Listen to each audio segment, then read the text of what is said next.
All right, AJ, episode 2, entitled Revenge/Justice. Mm-hmm. By the way, do you think they'll do this for every episode title? It'll be like something/something? I think so. I mean, I think it's going to be a recurring theme. I guess it makes sense because it's like light side/dark side, OSHA/May. Yeah. Yeah. Okay, episode 2, we open on another planet, Olega. So May infiltrates a Jedi temple. She finds Master Torben and tells him they have unfinished business.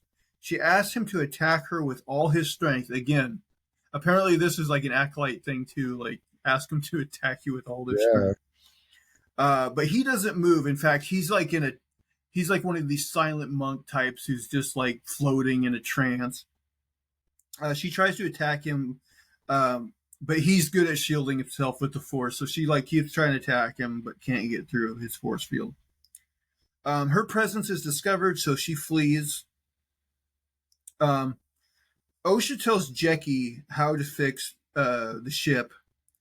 Yord thinks Saul should put OSHA in restraints. He says even if May were alive, she would not have the training to defeat a Jedi Master.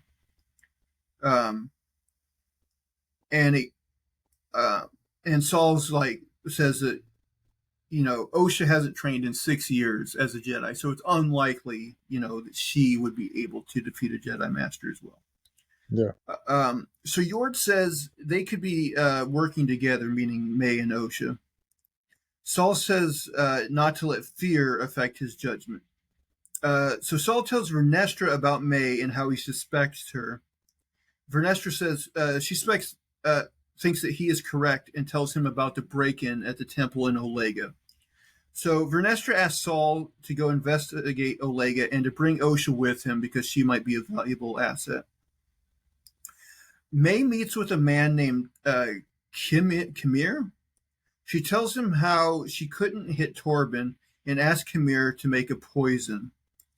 She says she has 2 Jedi to kill after Torben, and that she will kill one of them without a weapon and please her master. So again, they bring this no weapon thing up. Mm-hmm. And also, again, they have some mysterious master. So Kimir mixes up this poison. And she tells him it wouldn't bode well for either of them if their master found out about this poison. And that I guess that she's going to use yet another weapon against the Jedi. Saul tells OSHA he wanted to save both her and May. OSHA tells him what happened wasn't his fault. And then the team make it to the temple on Olega. So at the same time they arrive, May goes back into the temple to Torben with the poison. And May tells Torben that she knows why he took the bearish vow, which apparently is like a vow of silence. Mm. But that his past still haunts him. So I didn't mention this, but in the very beginning, there's this little girl that May hires to help her break into that Jedi temple. Well, that little girl that helped with May's break-in points at OSHA and says that it was her that she helped. Saul says he'd like to talk with Torben, and they say Torben hasn't spoken a word in over 10 years. May tells Torben he can either confess his crimes to the Jedi Council or receive the forgiveness he seeks from her by presumably taking the poison. And so immediately Torben breaks his vow of silence and tells May that he's been waiting for her. OSHA sees a vision of young May again and follows her. And Yord notices this, that she trails off, so he goes to follow and keep an eye on OSHA. Mm.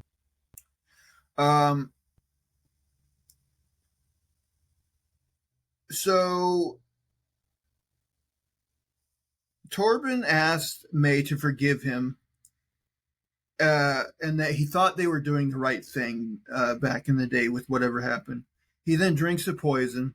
OSHA discovers Torben's dead body, and then of course the others arrive, and the lead Jedi guy there thinks that Osha killed him. But then Yord comes in the room and he says, "No, she was in my sights the whole time. She couldn't have done it." Yeah. They surmise that Torben took the poison willingly because there's no signs of struggle. Osha says that the poison is derived from something called bunta, which grows on her home planet. She tells them that the bunta would have had to be fresh, and so they would have had to got it from like an apothecary. So they go to the local apothecary, and like they notice that it's been taken over by an imposter, that Khmer guy. Mm-hmm.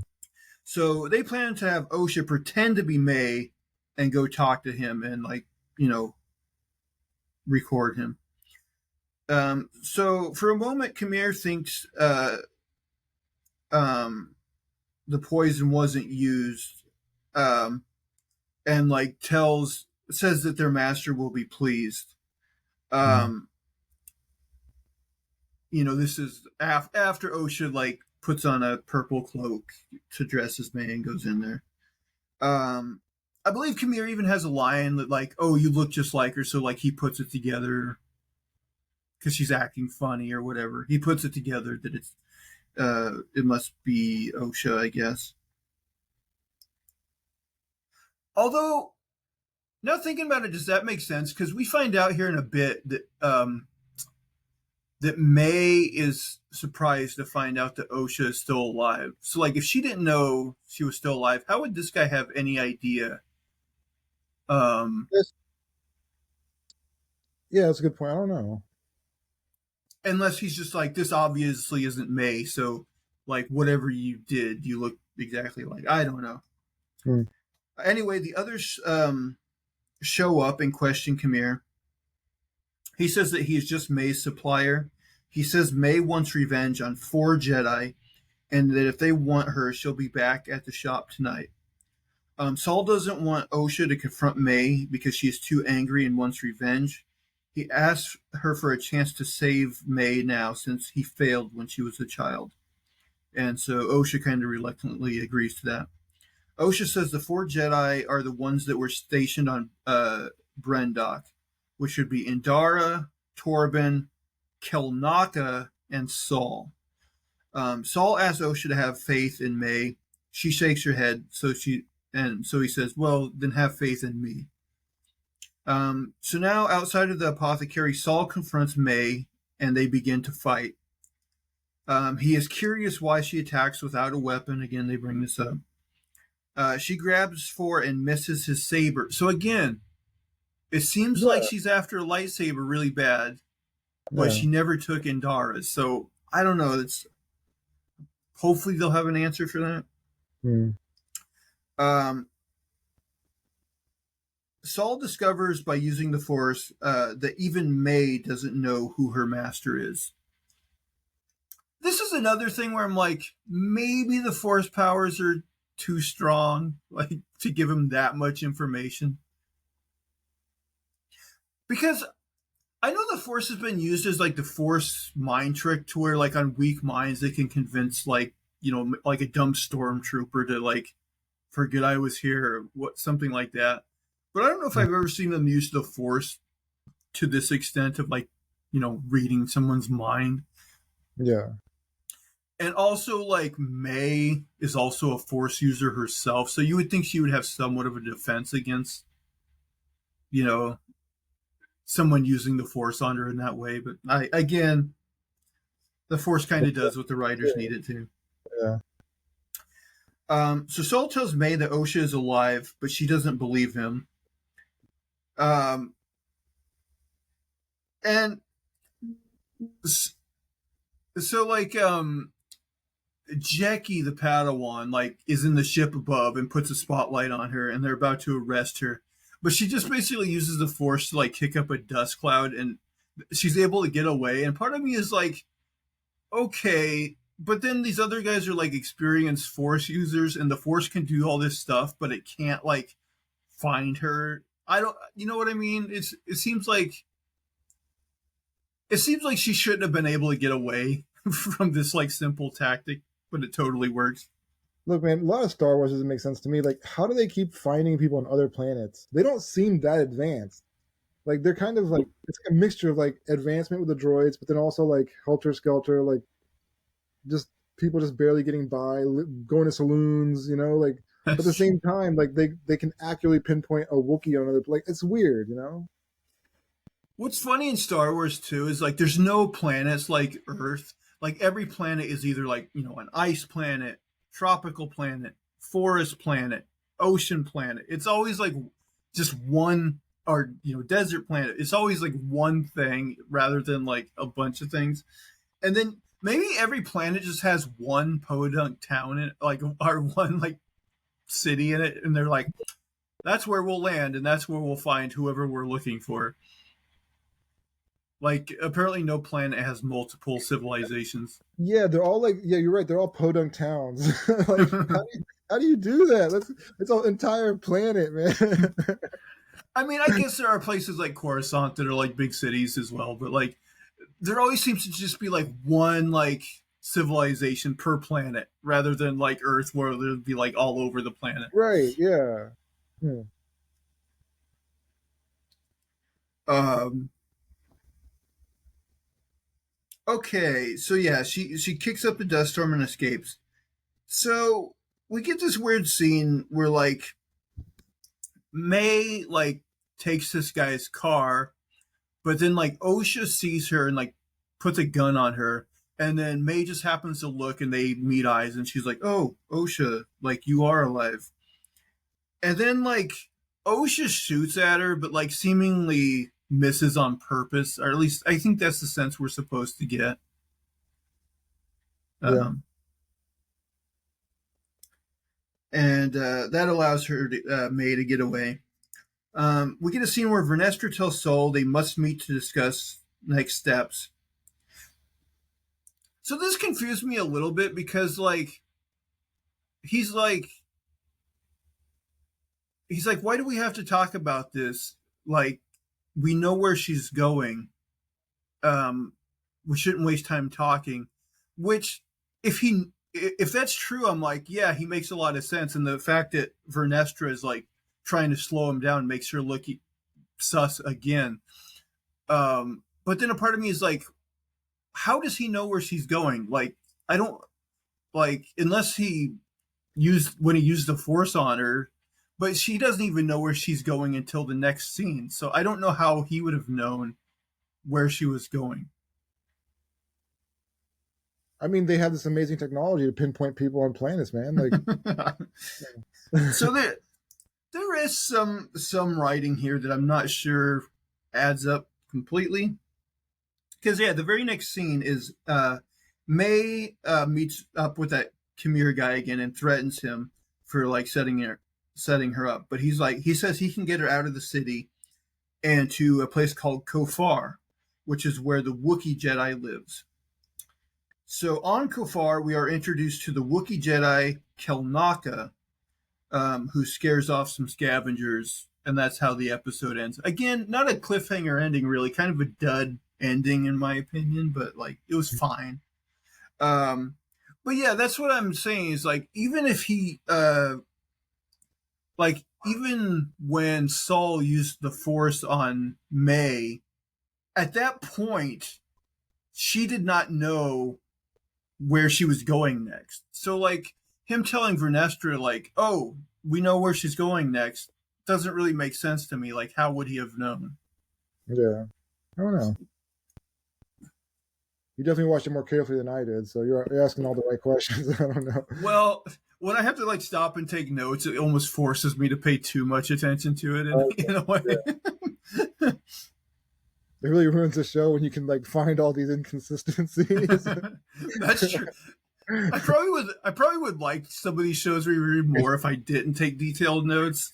Yeah. Because it's like when you do take notes, sometimes it is like that. Then you're like, well, that doesn't make the most sense.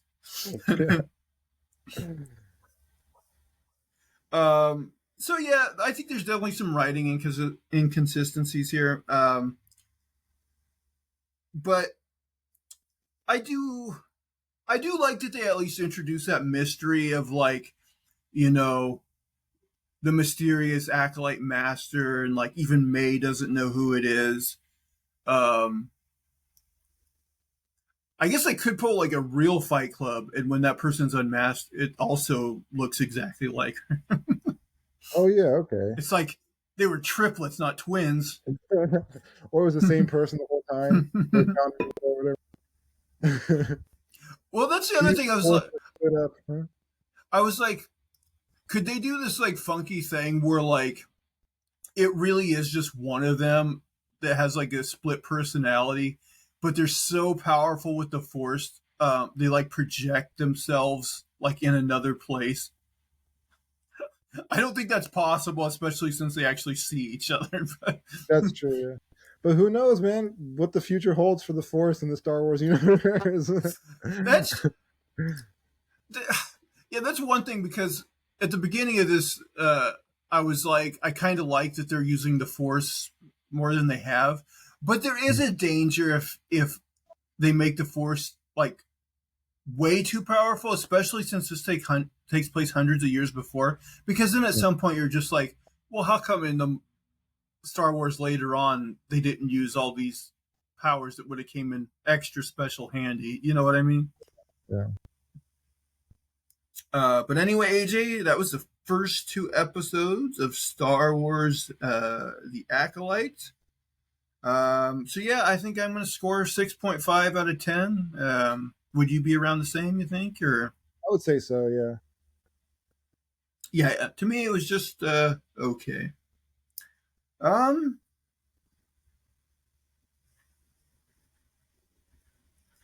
Looking at my notes here.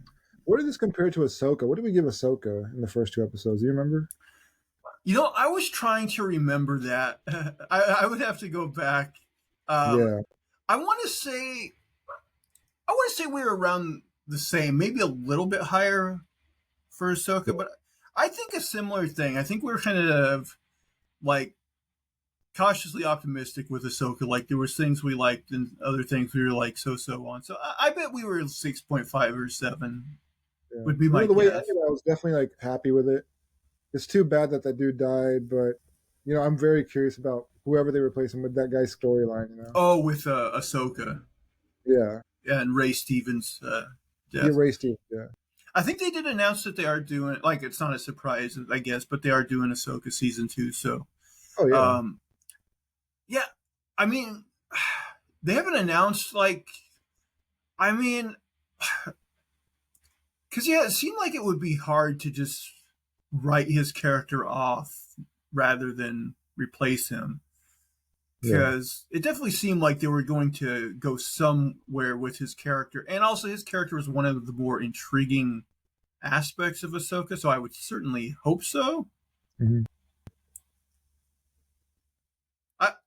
I think Carl Urban would be a good replacement for him. Yeah, he's young though, isn't he? Like, but he would be good. He Oh, would. I bet they were similar in age. I don't know. Okay. Yeah, Carl Urban's maybe a little bit younger, but I wouldn't think like significantly younger. But he's in The Boys, so like they can't pull him away from that. That's true. He is busy these days. Also, I think the next season of The Boys is starting up this month, so that's exciting as well. About that, yeah. That is a show I highly recommend you watch. It's good, man. I know I've got too many good shows lined up that I haven't watched. It's crazy. I don't know. Have you watched Gen V, whatever that is? Yes, I did. Okay. And it's actually pretty good too. I wouldn't say it's as good as like the mainline Boys series, but it is good, and they find a way of tying it into The Boys as well. Like it's not one of those things where like if you watch The Boys you have to watch it, but it's still a good watch.